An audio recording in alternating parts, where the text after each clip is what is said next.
You know what a mortar and pestle is?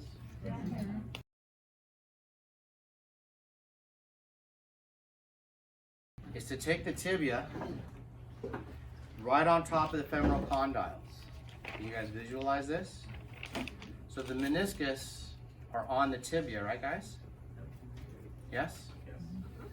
All right, so it's sitting right on top of the femoral condyles.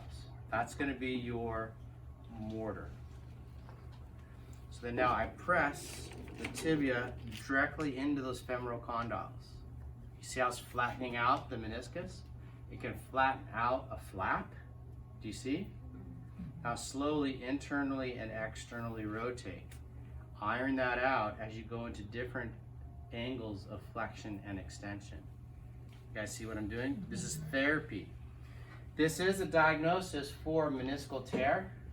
I use this more for therapy than for assessment. Okay, so hang on a second.